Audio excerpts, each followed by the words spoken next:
Hello and welcome to Magical Maiden's Jewelry Tutorials. I'm Magical Maiden, and today what I have is something from BB Crafts.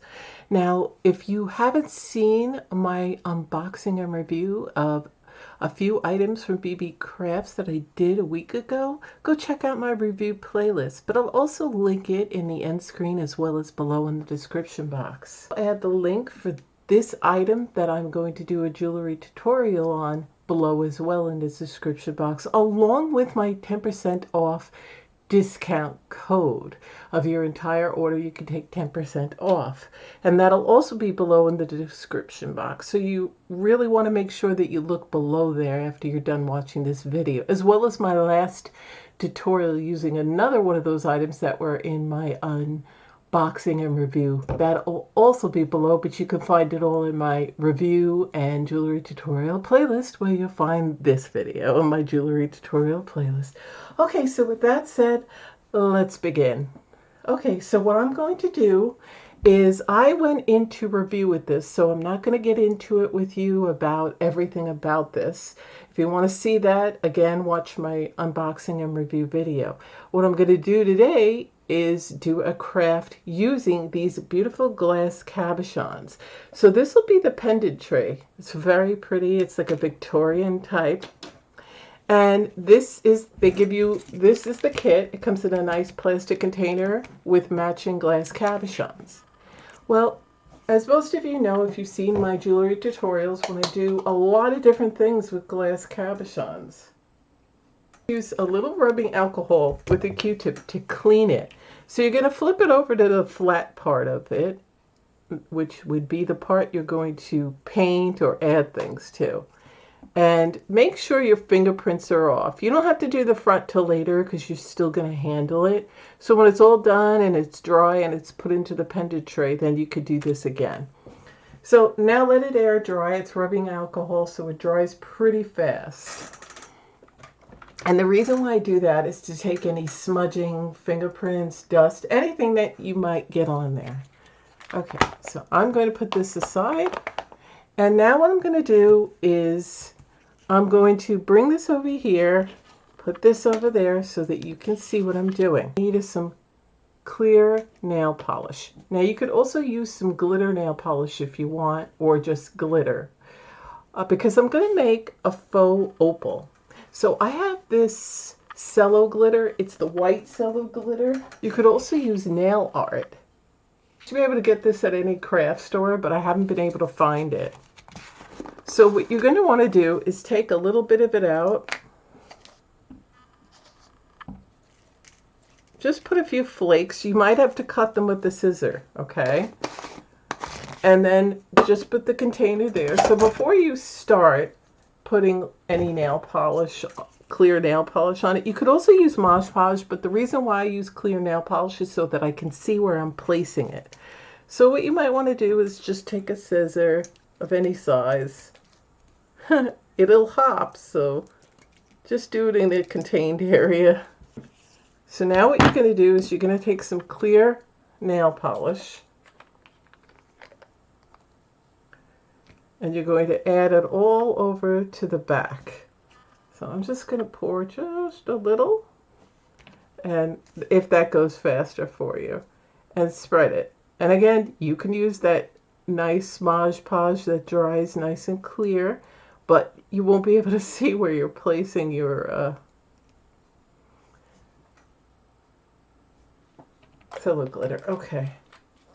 Leave this because you're going to be putting a second coat of clear nail polish. So now what you're going to do is you're going to take 2 toothpicks and you're going to place it down, and you're going to make sure it's flat. So now I need my little light. Okay. So what you want to make sure is that you're laying it flat down. That's why you need 2. So you don't want to pick pieces that are too curled, that won't lay flat. Okay, now that you have them placed, you usually want to let it dry to get a little sticky so it adheres. But you're going to just tap it, tap some on. Don't like drag it, because what happens is they'll come off. And you might have to fix some, so keep your toothpick nearby to flatten the piece. What this does, it seals it, it makes it stay on better. Okay, so what I'm going to do is I'm going to put this aside to dry. Okay, so now that we've dried this glass cabochon, it shouldn't take too long. We're going to get our nail polish. Now, if you want to add glitter, now's the time to do it. Whether you want to use glitter nail polish or if you want to go and just add real glitter. So, first you want to flip it over with your hands gently, and then look at it and make sure you got your placement correct. Now we want to add some white nail polish. And again, we don't want to drag it. We want to tap it in case there's any ones that didn't dry properly. And you're probably going to have to do a few coats. Okay, so the glass cabochon needs a second coat. And I'm going to show you what I have so far. See? But you won't see those openings, and you're going to cover it. Now again, you could add glitter, whether it be nail polish glitter or regular glitter to it to give it an extra sparkle. Or you could add a lot more of the cello glitter. I didn't add too much to make it more subtle, but you know, you use whatever you need as much as you prefer. Where I'm going to spread some E6000 glue. And if a toothpick is too thin, you can use a stir stick, because these are quite big pendant trays. And I let you know how big they are in my unboxing and review video.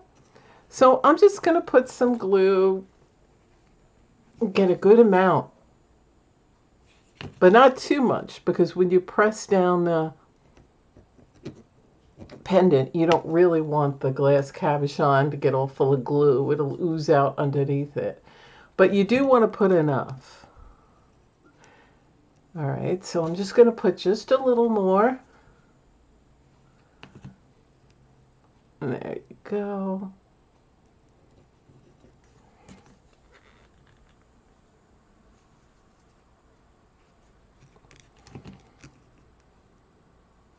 So there it is. That should be a sufficient amount. If you feel you need a little more, then go ahead and do it. But I like to just put just enough, because the glue, E6000 glue, adheres in 20 to 30 minutes, but it takes 24 hours to cure, so I wouldn't go ahead and wear it. So now you want to make sure your pendant looks the way you want it to look. I'm going to go ahead and drop it in. And then you can position it.